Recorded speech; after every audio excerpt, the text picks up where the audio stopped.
What is up, guys? It's the Sound Alchemist, part of One Mind Syndicate, and today I'm back to talk about Warhammer 40K crossing over with Magic the Gathering. So yes, Wizards of the Coast has teamed up with Games Workshop to create 4 commander decks that you guys can play, and they are completely redone in the theme, the grim darkness of 40K. So a few of these cards are reprints, but all of the art, all of the aesthetics are that of 40K. And I like it. Unfortunately, we are missing some pretty key factions such as the Orcs, the Tau, the Eldar, but we have 4 factions that are pretty good to start off with. We have the Necrons, we've got the Imperium, we've got Chaos, and we have the Tyranids. Today I will be focusing on the Imperial deck that has a variety of abilities and synergies, and like anything you can think of that's in the Imperium, you could find in this deck. So to start off with, this is a white, blue, and a black deck, and within the confines of this, of course, we will see Space Marines, we will see the Astra Militarum, we will see the Sisters of Battle, and then we have a few inklings of like Inquisitors, Custodes, Sisters of Silence, and even some AdMech stuff thrown in as well. Of course, they could have just tuned it down and made each individual faction its own deck, but it makes sense to put them all in this, considering that we don't know if they will return to make more 40k commander decks or maybe a whole 40k set, but for what it is, I'm liking these commander decks. So basically what I'm going to be doing is I'm going to be talking about a few key cards and overall how I feel about this deck. I already did just that with the Ruinous Powers deck, the Chaos deck, so you guys can check it out in the links provided. But for now, let's go ahead and dive into this Imperium deck. So starting off with Celestine, the Living Saint. This is one of my favorite cards based on the artwork alone. It is a 4 generic, 1 white mana for a 3/4 human warrior. I thought they were going to call her an angel, but I could see why they didn't. She's pretty much an angel. She fits in any angel deck. She does have flying and lifelink, and the lifelink really helps with her Healing Tears ability.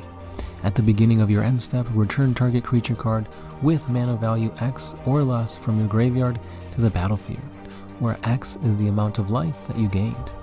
So if you attack with her and you deal damage, you're basically getting a 3 mana or less creature onto the battlefield with her ability. That's pretty cool. It basically showcases her lore of being able to resurrect. Now, I wish she had a little bit more going for her, maybe allowing her to resurrect herself after she falls in battle, but they decided to just kind of keep it tame. Don't get me wrong, a 3/4 flying lifelink creature is pretty strong, and this ability does help her, but they could have done much more considering she is, Saint Celestine. Moving on, we have another white card, the Vasilis Praetor. 3 and a white for a 3/4 Custody Warrior. So pretty similar to Celestine in point value and power and toughness, but it's really powerful because of his Aegis of the Emperor ability, which means that commanders that you control have protection from everything. That is super powerful if your deck revolves around keeping your commander out and alive. Not just that, but this card comes even more clutch because it has Flash and Vigilance. More so Flash than the Vigilance, because say somebody targets your commander with removal, you can flash the Praetor in and protect your commander from that piece of removal.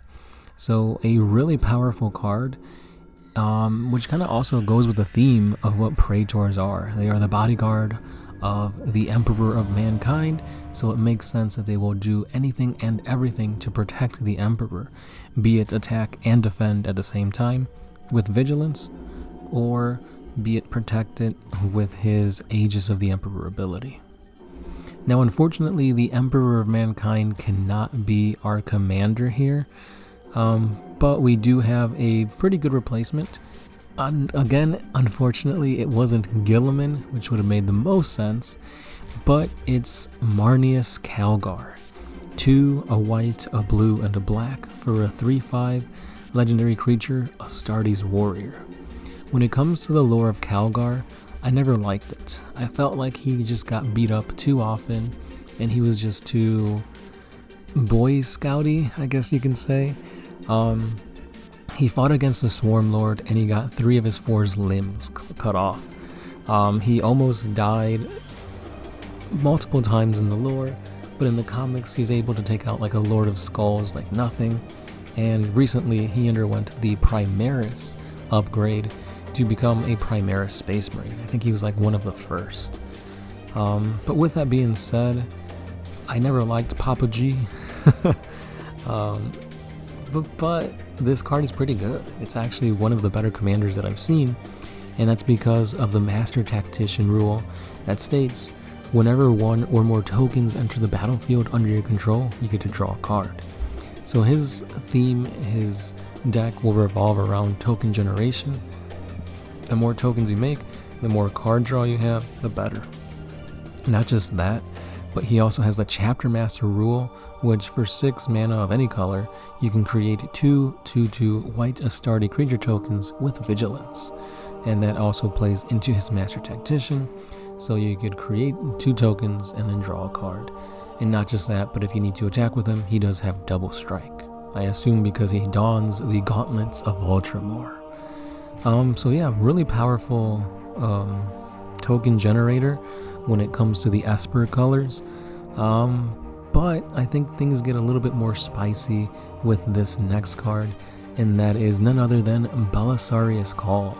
This guy can also be a commander, but of course he does limit you to just blue and white, aka Azorius. But anyway, he is a 2, a white, and a blue for a 2/4 legendary artifact creature human. So the thing about him being an artifact creature means that there are more removal cards that can target him, which is a downside, but you're going to be playing him in an artifact deck. He has the Ultima Founding, which you can tap him and then tap 2 untapped artifacts to create a 2/2 white Astarte warrior creature token with Vigilance. That plays perfectly into the lore because Call is indeed the person that basically did some heretical stuff or did some really amazing stuff depending on what side you sit on the fence when it comes to bettering a Space Marine. Now you could say, oh, he's making, Primaris Space Marines. Isn't that a good thing? Well, yes, but when you think about the Emperor being like a god and everything he creates is perfection, how do you improve upon the Emperor's template for an Astarte? But anyway, yeah, you tap him, you tap 2 artifacts, and you create tokens. This does work again with Calgar's ability, so if Calgar is out on the field and you do Call's ability, you get to draw a card, because the tokens you created with Call, and you draw it with Calgar's ability. Synergy. And then we come to the Master of Machines ability, which again, you tap him, and then you tap X untapped creatures. You then get to look at the top X cards of your library, revealing an artifact from among them and placing it into your hand, and the rest go on the bottom of your library in a random order. So this also helps you to find more artifacts, which in that same manner helps you put these artifacts onto the battlefield eventually to create more tokens. So all in all, these 2 work very well together. When it comes to keeping your commanders out on the field, I could see this Custody being pretty popular. Saint Celestine's alright, she just has cool art. And when it comes to the rest of the deck, you're basically focusing on creating tokens and just establishing a better board state than the enemy to do one end-all be-all swing and hopefully take your opponent out like that. When it comes to the power of this deck, between the 4 of them, it's okay. It could do a little bit better. I still feel like the Tyrannid deck is probably the most synergistic, the most powerful. But yeah, I wouldn't rule this one out. It is pretty cool seeing all these named characters be put onto Magic the Gathering cards. Unfortunately, we are missing a ton. of awesome characters when it comes to the Imperium, because there's just so many. You're missing the freaking Primarch Guilliman, which would have made sense to have Guilliman fighting against the Demon Primarchs, Magnus and Mortarion, which are indeed in the Ruinous Powers deck. Why did they put the only Primarch for the Imperium here? Who knows?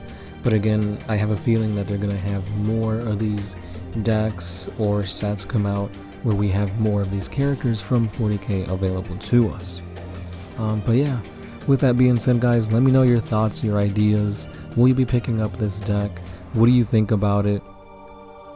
And yeah, that's all I got for today, guys. Thanks for listening. Thanks for watching. As always, you can support us via Patreon, via Super Thanks, or liking, commenting, and sharing is more than enough. This has been the Sound Alchemist, part of One Mind Syndicate, and I'll see you in the next one. Peace.